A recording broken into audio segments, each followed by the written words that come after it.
Good morning students. आज का हमारा जो विषय है हिंदी व्याकरण का कक्षा 10th वो है पदबंध। ठीक है, तो पदबंध की परिभाषा पहले जानते हैं। पदबंध किसे कहते हैं? जब एक से अधिक पद मिलकर एक व्याकरणिक इकाई का काम करते हैं तब उस बंधी हुई इकाई को पदबंध कहते हैं। जब एक से अधिक पद मिलकर, पद क्या होते हैं? पद की परिभाषा हम सब जानते हैं। पद कहते हैं जब शब्द वाक्य में प्रयुक्त होता है तब पद कहलाता है।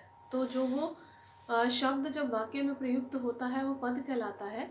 तो वो जो पद है वाक्य में जब मिलकर शब्द पद का रूप धारण करते हैं तब जब उन पदों को संग्रहित किया जाता है इकट्ठा करके, वो किसी एक व्याकरणिक इकाई के बारे में बात करें, जैसे कि संज्ञा की बात करें या फिर सर्वनाम की बात करें या फिर क्रिया विशेषण शब्दों की बात हो उसमें या फिर क्रिया की बात हो, तो वो क्या कहलाता है? पदबंध। तो जो पदबंध होता है उसको हम वाक्यांश भी बोलते हैं, वाक्य का अंश, वाक्य का हिस्सा। तो पदबंध की परिभाषा हुई जब एक से अधिक पद मिलकर एक व्याकरणिक इकाई का काम करते हैं तब उस बंधी हुई इकाई को पदबंध कहते हैं। और पद के भेद कितने होते हैं? पद 5 प्रकार के होते हैं। पद के 5 भेद हैं। नंबर 1 संज्ञा पदबंध, फिर नंबर 2 सर्वनाम पदबंध, फिर तीसरे नंबर पर विशेषण पदबंध, क्रिया विशेषण पदबंध और क्रिया पदबंध। ठीक है, तो हम अब संज्ञा पदबंध के बारे में जानेंगे। संज्ञा पदबंध क्या है? वाक्य में संज्ञा पदों की जगह प्रयुक्त होने वाले पदबंध संज्ञा पदबंध कहलाते हैं। वाक्य में संज्ञा पदों की जगह प्रयुक्त होने वाले मैं इसको रब कर रही हूँ। वाक्य में हम जब संज्ञा की जगह कुछ पदों का प्रयोग करते हैं तब हम उनको संज्ञा पदबंध, जो संज्ञा के बारे में वर्णन कर रहे हो, जो शब्द संज्ञा की तरफ इंगित कर रहे हो, उनको हम संज्ञा पदबंध कहते हैं। स्वाभाविक रूप से संज्ञा पदबंध के साथ भी संज्ञा पद की तरह कारक चिन्हों का प्रयोग होता है। अब जैसे उदाहरण देखिए, दशरथ पुत्र राम ने रावण को मारा। इसमें से हमने संज्ञा पदबंध की परिभाषा जान रहे हैं हम।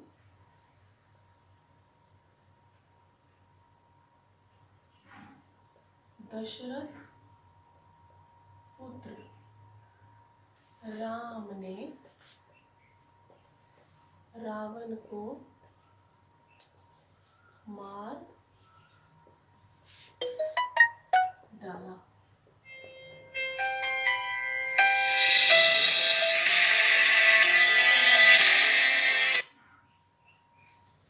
दशरथ पुत्र राम ने रावण को मार डाला।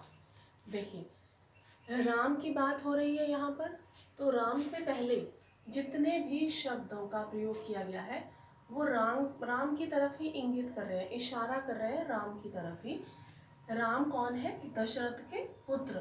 तो इसलिए राम तक अगर हम रेखांकित करें दशरथ पुत्र राम, तो ये क्या है? संज्ञा पदबंध, क्योंकि ये दशरथ और पुत्र जो ये 2 पद हैं ये भी हमारी राम की तरफ ही इशारा कर रहे हैं कि ये किसके पुत्र, राम किसके पुत्र हैं? दशरथ के।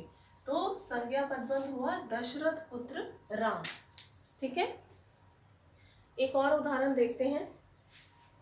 उस घर के कोने में बैठा हुआ आदमी अपराधी है। उस घर के कोने में बैठा आदमी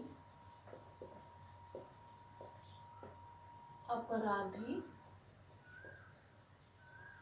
है। यहाँ पूरे वाक्य में किसकी बात हो रही है? अपराधी की। अपराधी के बारे में बताया जा रहा है। तो अपराधी शब्द से पहले जितने भी शब्द हैं, पद हैं इस वाक्य में, वो किसकी तरफ इशारा कर रहे हैं? अपराधी की तरफ। अपराधी कहाँ बैठा है? उस घर के कोने में बैठा है, ठीक है। तो वो अपराधी तक पहुंच रहे हैं, उस घर के कोने में बैठा आदमी अपराधी है, ठीक है। तो जो आदमी है वो संज्ञा शब्द हो गया और अपराधी है उसके बारे में बताया गया है। तो इस तरह से उस घर के कोने में बैठा आदमी, ये हमारा संज्ञा पद बंध है, ठीक है। इसी तरह से हम अब सर्वनाम की उदाहरण देखेंगे। एक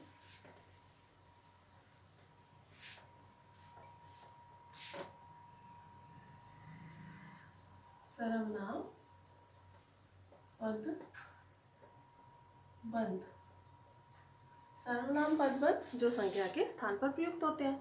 वाक्य में सर्वनाम पद का कार्य करने वाले पदबंध सर्वनाम पदबंध कहलाते हैं। वाक्य में सर्वनाम पद का कार्य करने वाले पदबंध सर्वनाम पदबंध कहलाते हैं। अब उदाहरण है इसका, शेर की तरह दहाड़ने वाले तुम कांप क्यों रहे हो। पहले तो इस वाक्य में हम ये देखेंगे कि सर्वनाम शब्द कौन सा है। शेर की तरह दहाड़ने वाले तुम, तो ये क्या है हमारा सर्वनाम शब्द। ये है हमारा सर्वनाम शब्द। तो सर्वनाम के बारे में जितने भी सर्वनाम की तरफ इशारा करने वाले जितने भी शब्द हैं वो सारे सर्वनाम के अंतर्गत आएंगे। शेर की तरह दहाड़ने वाले तुम तक आकर हम रुक गए, तो ये है हमारा सर्वनाम पदबंध। इसी तरह से फिर है आगे हमारा विशेषण पदबंध। विशेषण पदबंध क्या है? जो पदबंध संज्ञा या सर्वनाम के विशेषण के रूप में प्रयुक्त होते हैं। संज्ञा या सर्वनाम शब्दों की विशेषता के रूप में विशेषता बताने वाले जो शब्द होते हैं उनको हम विशेषण पदबंध कहते हैं, ठीक है। इसका उदाहरण है, तुम उसे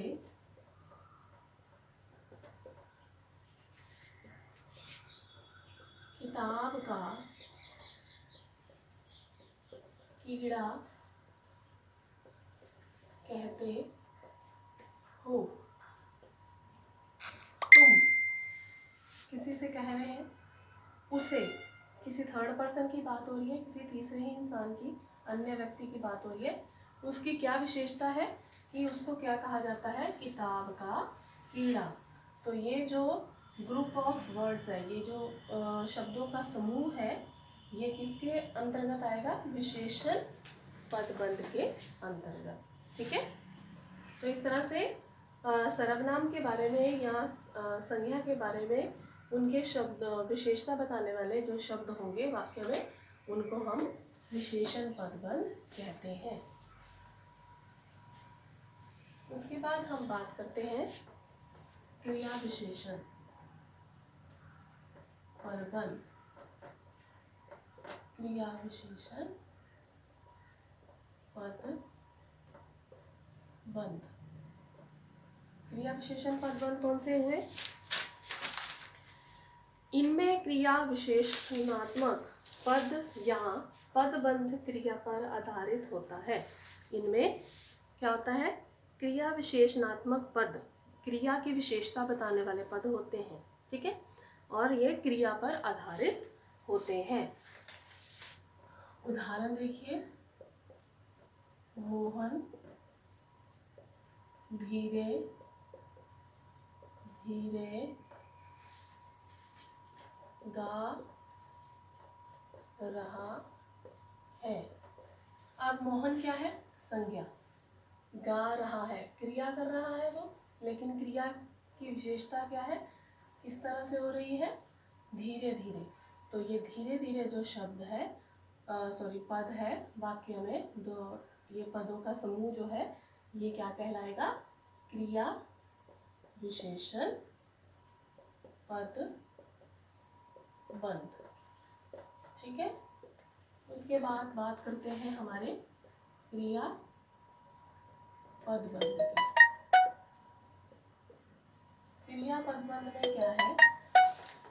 देखिए,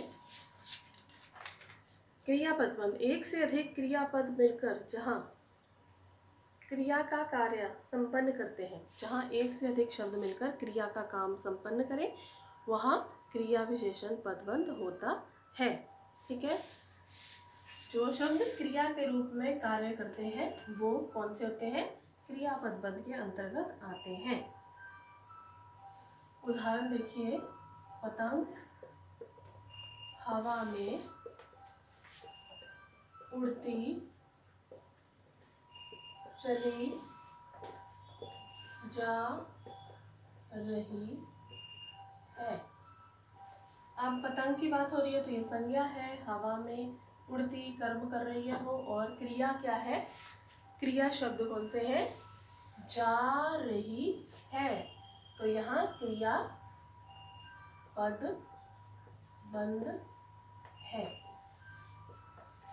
जा रही क्या है? क्रिया पद बंध है। तो अब हम कक्षा में इसको और डिस्कस करेंगे।